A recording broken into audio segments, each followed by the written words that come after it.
Hello guys, हाय। मैं अभिषेक कुमार दीक्षित। आप देख रहे हैं अभिषेक ब्लॉग। और मैं आज यहाँ पर बात करने वाला हूँ बॉलीवुड की कुछ हस्तियों के बारे में, जो कि आप आजकल न्यूज़पेपर में या तो इंस्टाग्राम में सुन ही रहे होंगे या पढ़ ही रहे होंगे। तो पहली बात मैं करण जौहर जी का करने वाला हूँ। पाउट मैन के जो पाउट मैन या is called a pout man. Pout देते रहते हैं हमेशा वो। तो वो आजकल काफ़ी नाराज़ चल रहे हैं। एक केतन करके कॉमेडियन हैं, उन्होंने उनका थोड़ा मजाक उड़ा के दिया, तो वो बहुत नाराज़ हो गए। मुझे लगता है कि नाराज़ होने की ज़रूरत नहीं है। कि जो साहब पाउटमैन, आपको नाराज़ होने की क्या ज़रूरत है? आप तो ना जाने कितनों के आप मजाक उड़ाते हैं करण विद कॉफ़ी में, कॉफ़ी विद करण में। तो मुझे नहीं लगता है कि आपको नाराज़ होने की कोई ज़रूरत भी है।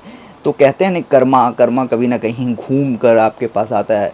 तो करण जौहर जी ने कहा है कि मैं अपने माँ के साथ बैठ के एक कॉमेडी शो देख रहा था, जिसमें कि मुझे बहुत अच्छा नहीं लगा जब इंडस्ट्री के कुछ अपने ही लोग हम अपनों का मजाक उड़ाए। तो केजो साहब, जब आप कॉफ़ी विद करण करते हैं तो इसमें सारे इंडस्ट्री के ही लोग होते हैं मेरे ख्याल से। जब आप उनका मजाक उड़ाते हैं तो मेरे ख्याल से कर्मा कह सकते हैं, तो बुरा नहीं मानना चाहिए। क्योंकि अगर आप उनको कह रहे हैं कि इंडस्ट्री के हमारे लोग हैं और मजाक उड़ाते हैं तो बुरा लगता है, तो आपको भी बुरा नहीं लगना चाहिए जब आप उनका मजाक उड़ाते हैं। तो मेरे कहने का मतलब ये है कि केजो साहब, अ, दुनिया गोल है और वो यहाँ से घूमती है और वहीं पर आके रुक जाती है। तो उन्होंने बोला कि मुझे गुस्सा नहीं आया, मुझे बहुत दुखी हुआ मैं ये सब देखकर। तो पहली स्टोरी तो ये है। और दूसरी स्टोरी अनन्या पांडे और आदित्य राय कपूर का है। जी हाँ, अनन्या और आदित्य राय कपूर कुछ साल से 2 साल से वो एक रिलेशनशिप में थे, और वो जाकर अभी हाल में ब्रेकअप हुआ है। कहा जा रहा है कि मार्च में ही ब्रेकअप हो गया था, मगर अटकलें और खबरें जो हैं अभी जाकर सबको समझ में आया कि अरे हाँ, ब्रेकअप हो गया। मुझे लगता है, मेरा मेरा दिमाग कहता है कि इनके बीच में रिलेशनशिप कभी था ही नहीं। मुझे तो नहीं लगा कि कोई रिलेशनशिप था एक्चुअली में।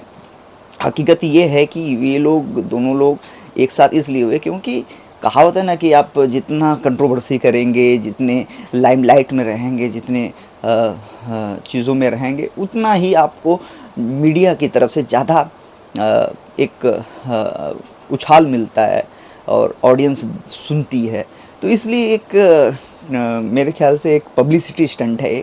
और ऐसा कुछ इनके बीच में रिलेशनशिप था नहीं। अगर रिलेशनशिप रहा तो मुझे ऐसा कुछ दिखा नहीं 2 सालों में। और ऐसा कौन सा रिलेशनशिप है जो कि 2 साल में हुआ और टूट गया, दिखा भी नहीं, पता भी नहीं चला किसी को। अभी तो अटकलें ही लगाई जा रहे थे कि आदित्य राय कपूर और अनन्या पांडे एक दूसरे से प्यार करते हैं, और अचानक से जब कन्फर्मेशन आने की बात हुई तो यहाँ पर कह दिया गया टूट गया।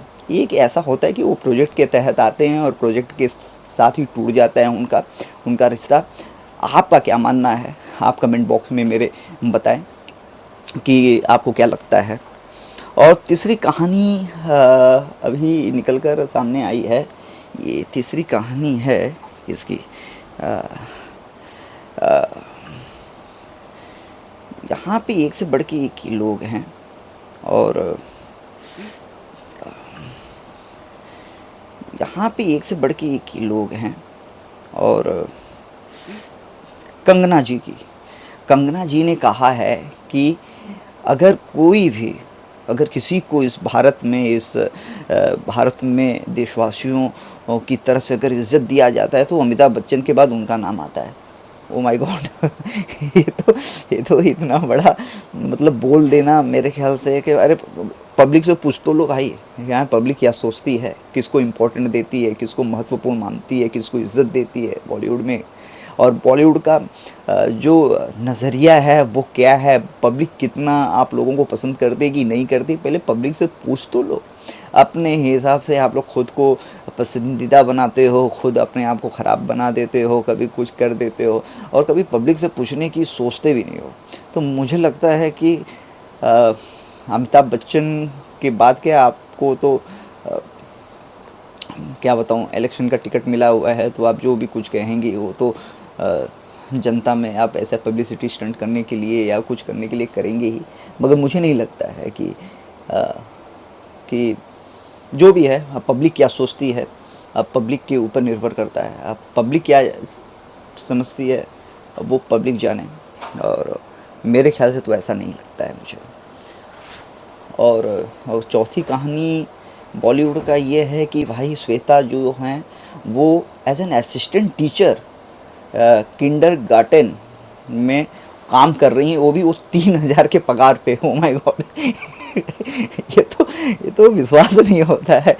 आप विश्वास कर सकते हैं कि 3,000 के पगार पे श्वेता बच्चन जी, अमिताभ बच्चन की जो बेटी हैं, वो काम कर रही हैं, वो भी किंडरगार्टन करके एक स्कूल में। इतना तो एक नौकरानी का पगार होता होगा, होता है, उससे कहीं अधिक होता होगा मेरे ख्याल से। तो ये है कहानी है बॉलीवुड का।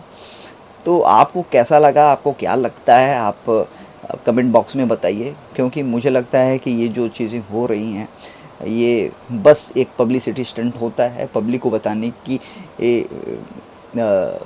पब्लिक को बताने का एक जरिया है, एक ऐसा करके उटपटांग हरकतें करके। और एक कहानी और आया है कि रणवीर सिंह और दीपिका पादुकोण एक साथ देखे गए हैं, वो भी दीपिका पादुकोण बेबी बम के साथ देखी गई हैं। मगर इस फोटो में देख के तो मुझे ऐसा नहीं लग रहा है कि कहीं कि बेबी बम दिख भी रहा है। आपको लगता है क्या? आप सुझाव दीजिए, बताइए कि आपको लगता है। मुझे तो नहीं लगता है कि ये बेबी बम पे है। और बेबी बम होता भी तो वो साफ पता चलता है, वो लंबा होने से, छोटा होने से, कद के किसी से भी कोई फ़र्क नहीं, कम से कम वो दिखता है। तो आपको क्या लगता है कि बेबी बम्प है, या कुछ लोगों का कहना है कि वो सरोगेसी से वो बच्चा पैदा करने वाले हैं। तो अटकलें सब लगाई जा रही है, और ये भी एक स्टंट है, क्योंकि इतने दिनों तक अभी तो कोई चीज़ खबर निकल के सामने नहीं है। अब धीरे धीरे उन चीज़ों को लाइमलाइट दिया जा रहा है। तो आपको क्या लगता है? तो यही सब है। तो फिर हम आपसे मिलेंगे, ये छोटी सी खबरों के बाद एक बड़ी खबरों के साथ फिर आएंगे हम। अभी ये शुरुआत है। आप, अगर आपने मेरे चैनल को सब्सक्राइब नहीं किया है तो प्लीज़ सब्सक्राइब करिए अभिषेक ब्लॉग को। मैं कोशिश करूँगा कि और भी अच्छे से अच्छे जो स्टोरीज़ हैं, कहानियाँ हैं, कहानियाँ ही हैं भाई, रियलिटी से कोई लेना देना नहीं है बॉलीवुड का। तो जो कहानियाँ हैं, जो नकली और जो कि मीडिया को पैसे देकर पोस्ट पेड कराया जाता है, तो वो कहानियाँ हम आपके पास लेकर आएंगे। हकीकत क्या है, रियलिटी क्या है बॉलीवुड की, वो रियलिटी मैं आपके सामने लेकर आऊँगा बॉलीवुड का। ये जितना सब कुछ देते हैं सब दिखावा है, सब ढकोसला है, ये सब पोस्ट पेड होता है। अपने आप को पब्लिक के सामने प्रेजेंट करने का एक बहुत अच्छा तरीका हो गया है इनका। कुछ उटपटांग हरकतें, पहले कहा जाता था कि आप अच्छे काम करके अपने आप को एक अच्छा रूपरेखा देने की कोशिश करते थे पब्लिक के सामने। मगर आज के समय में ऐसा लग रहा है कि ये निगेटिव चीज़ें करके वो पब्लिक के सामने आना चाहते हैं। तो बस यही है। तो आप ऐसे ही बने रहिएगा, मेरे चैनल को सब्सक्राइब करना बिल्कुल मत भूलिएगा, अभिषेक ब्लॉग को। फिर मिलेंगे। Thank you so much. नमस्कार।